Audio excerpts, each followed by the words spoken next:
Hip Hop Wired, we're in the lab with someone special, an amazing artist, and it's really my dog too. Swiss Army knife. Not only does she make music, she's also a radio personality. You can hear her every single day on your airwaves.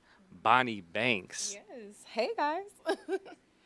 So before we get into the music, hmm July 13th, 2013, where was you at? I don't know, 2013. What was I doing in 2013? I probably was in college doing pageants, running track. You're right there. What, Okay. July 13th, you were at a beauty pageant. Yes. Talk to me about that one in particular, and just in general, your past with beauty pageants. Yeah. I think 2013 I might have been Miss Orangeburg or I was Miss Blue Ridge, one of the two. It was the But first one. okay, Miss Orangeburg. I was Miss Orangeburg. I went to school in South Carolina, and I really never wanted to do beauty pageants. Like my aunt always wanted me to do them. My mom wanted me to do them, but I was basketball is life kind of girl. And then I went to college and I was doing basketball, but then I stopped. So I was like, okay, I'm just doing track.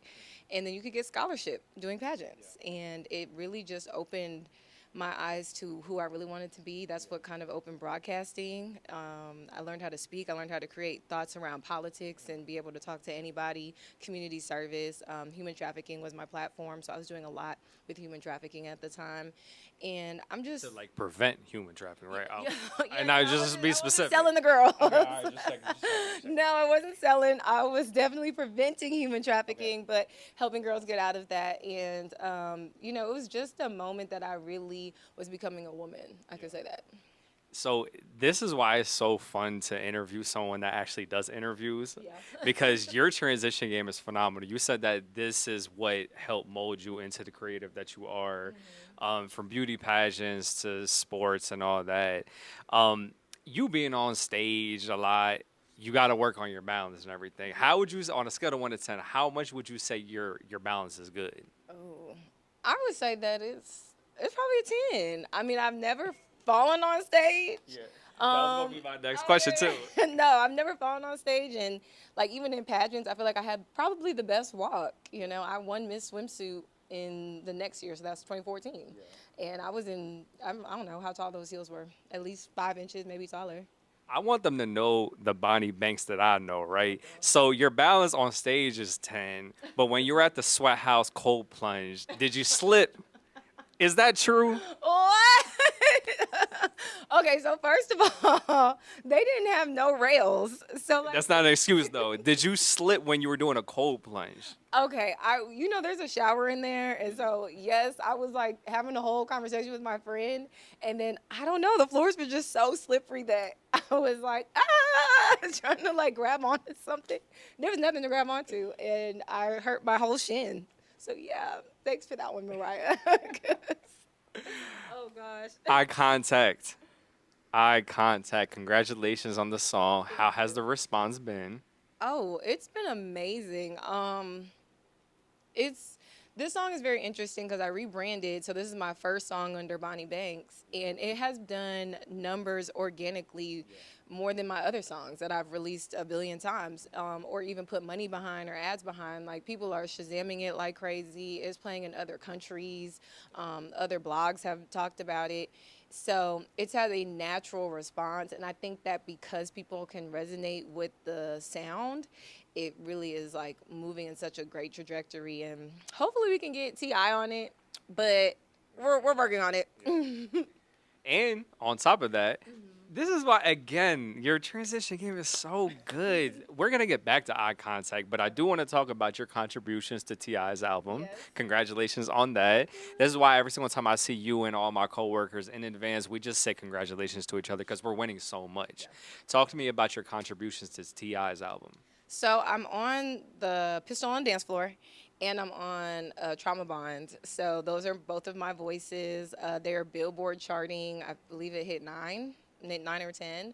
So I'll be getting a Billboard. So that's like really exciting to just know that the milestones keep coming, even as like a young independent artist. A lot of artists can't say that they've done that, but they've done all these streams. So it's like I know that God favors me a lot, and Tip is like, I mean, he's an OG.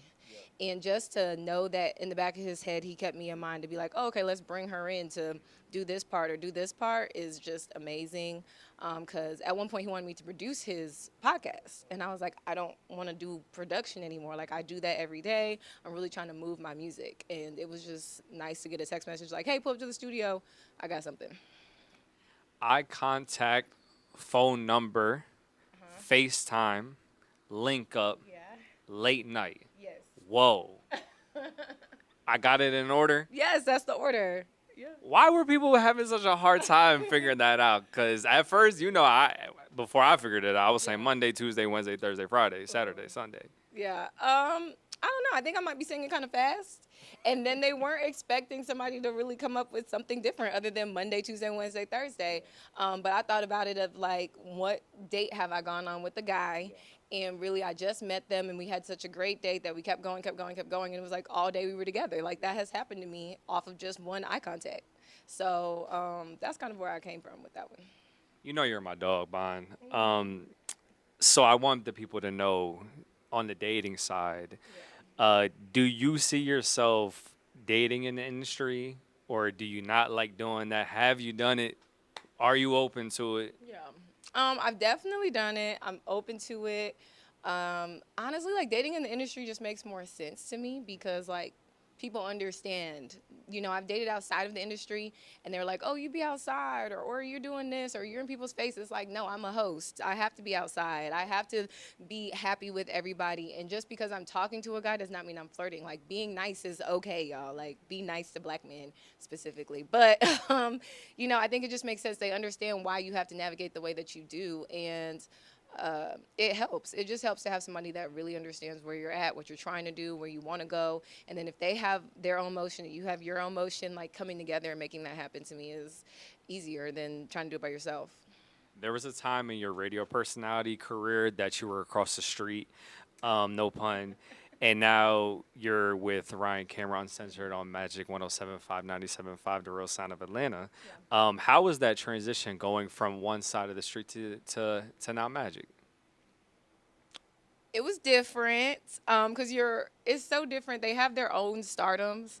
You're working with the artist, somebody that has done great things, not just radio wise, but musically. And now he's getting in his acting bag. So, like, I was blessed to see his journey because it was like, okay, I can do all of the facets that I want to do. I can do radio, I can do acting, and I can do music. So, it's good to actually have somebody that has done that. But I did not like waking up at 5 a.m. I will say that. And then, of course, syndication is just a little bit harder because you're trying to understand people from different parts of the country, not just Atlanta. So coming over here, I will say the grass is green over here.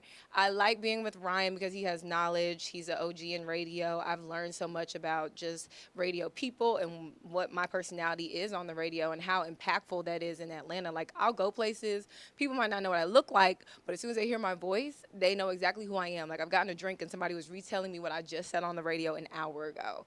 So, just having that sort of power here at Magic with Ryan that's a different sort of I don't want to say stardom, but like fathomable thought that I have. Super proud of you, Bon. You've been doing your thing. Music out, eye contacts out. You're doing your thing on the radio side, hosting side. What's next? Well, we're gonna put more music out, especially because Bonnie Banks doesn't have anything yet other than eye contact. So we're putting more music out. Hopefully, I can work with some greats. I have them like they've texted me. They're like, "Oh, if you need anything, I got you." So I'm like, "Okay, cool." We actually do need something. Yeah, we do need a couple songs, couple verses. So that's happening. Pastor Troy actually just sent me a beat. He's been trying to get in his producer bag. So I'm really excited about that because it's a good follow up to what I have out already. And I'm still working on getting into acting. I was on Country Wayne a little bit. So I'm trying to get back into my acting bag and do some more modeling things. There you have it. Hip Hop Wired. We saw Bonnie Banks. We out.